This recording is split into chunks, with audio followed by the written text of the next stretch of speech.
మీ ఫాస్టాగ్‌ని recharge చేస్తున్నప్పుడు FASTag blocked అనో, hot listed అనో వస్తుందా? వస్తే వెంటనే ఆ ఫాస్టాగ్ ప్రొవైడర్‌కి మెయిల్ చేయండి. బ్లాకింగ్‌కి రీజన్ ఏంటో కనుక్కోండి. ఎందుకంటే ఫంక్షనల్ ఫాస్టాగ్ లేకపోతే ట్వైస్ ద టోల్ ఫీ కట్టాలి. సో, అనవసరంగా డబుల్ ఫీ ఎందుకు కట్టడం? సో, నా ఫాస్టాగ్ వచ్చేసి ఎయిర్టెల్ పేమెంట్స్ బ్యాంక్ అనమాట. సో, నేను వాళ్ళకి మెయిల్ చేస్తే వాళ్ళ నుంచి రిప్లై ఏమొచ్చిందో మీకు చూపిస్తాను. సో, ఇదే అండి నాకు ఎయిర్టెల్ వాళ్ళ నుంచి వచ్చిన రిప్లై. ఫాస్టాగ్ దేనివల్ల డీయాక్టివేట్ అయిందో చూద్దాం. ఇక్కడ ఏం చెప్పారంటే 12 మంత్స్ పీరియడ్‌లో వాలెట్‌లో ఏ ట్రాన్సాక్షన్ యాక్టివిటీ లేదు. దానివల్లే డీయాక్టివేట్ అయిపోయిందయితే అనైతే చెప్పారు.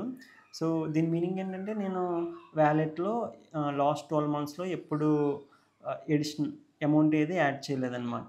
అదొకటి రీజన్ అయ్యుండొచ్చు. ఒకవేళ అమౌంట్ ఏమన్నా ఉంటే I mean sufficient balance already ఉన్నా నేనెక్కడ యూజ్ చేసింది లేదు అయ్యుంటది. లైక్ సపోజ్ డెబిట్ అవ్వలేదు, క్రెడిట్ అవ్వలేదు. సపోజ్ నా దాంట్లో బ్యాలెన్స్ ఉంది.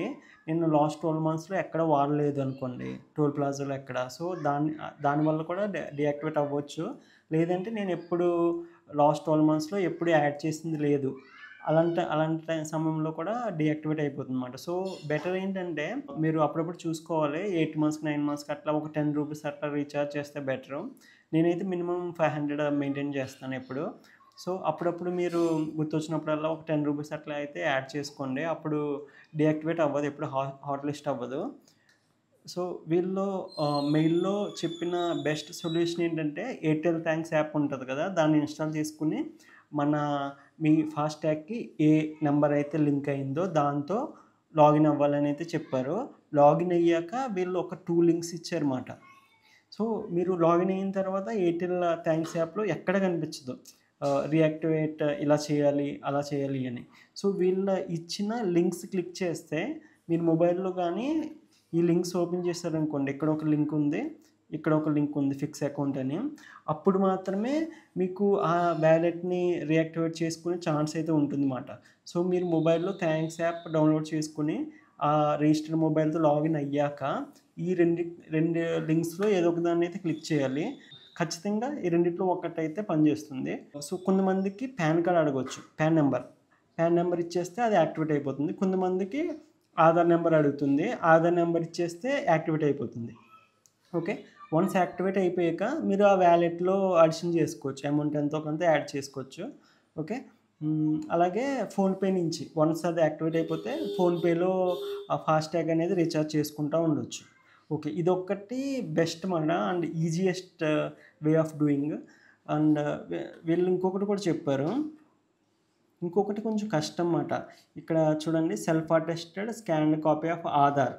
అంటే మీరు సైన్ చేసి ఆధార్ ఇవ్వాలి. ఆ ఆధార్ కూడా ఏంటంటే ఫస్ట్ 8 డిజిట్స్ మాస్క్ అయ్యి ఉండాలన్నమాట. సో, మీరు డౌన్‌లోడ్ చేసుకున్నప్పుడే మాస్క్డ్ ఆధార్ డౌన్‌లోడ్ చేసుకోండి. దాని మీద సైన్ పెట్టి ఆహ్, ఈ ఆధార్ కాపీతో పాటు ఒక రీయాక్టివేషన్ లెటర్ కూడా రాయాలి మీరు.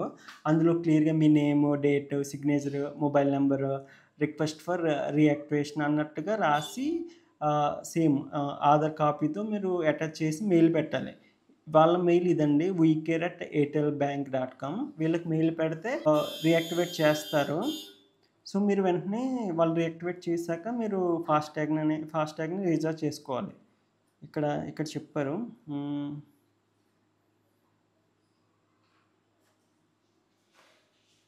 ఇక్కడ ఇక్కడ చెప్పిందేంటంటే ensure there is sufficient balance in your account to facilitate the auto debit process అంటే ఇదేంటంటే వాలెట్ కాకుండా Airtel payment bank saving account ఉంటది కదా! అది కూడా ఒకవేళ మీరు ఓపెన్ చేసుకున్నారనుకోండి, ఆ సేవింగ్ అకౌంట్‌లో మీరు బ్యాలెన్స్ మెయింటైన్ చేస్తే ఆటో డెబిట్ అవుతుంటదనమాట. బట్ వాలెట్ ఒక్కటుంటే చాలు ఫాస్టాగ్‌కి. వాలెట్ క్రియేట్ చేసుకొని ఫాస్టాగ్ అందరూ కొనుక్కుంటారనమాట. సో, వాలెట్‌తో ఆపేస్తే పర్వాలేదు. వాలెట్‌లో కొంచెం అమౌంట్ అయితే ఉంచుకోండి. సో, 12 మంత్స్ పీరియడ్‌లో అప్పుడప్పుడు రీచార్జ్ చేయడమో, లేదా టోల్ గేట్స్ దగ్గర యూజ్ చేయడమో చేయాలి. నా వ్యాలెట్ ఆల్రెడీ యాక్టివేట్ అయిపోయింది. మీకు ఒకసారి చూపిద్దామని లాగిన్ అవుతున్నా.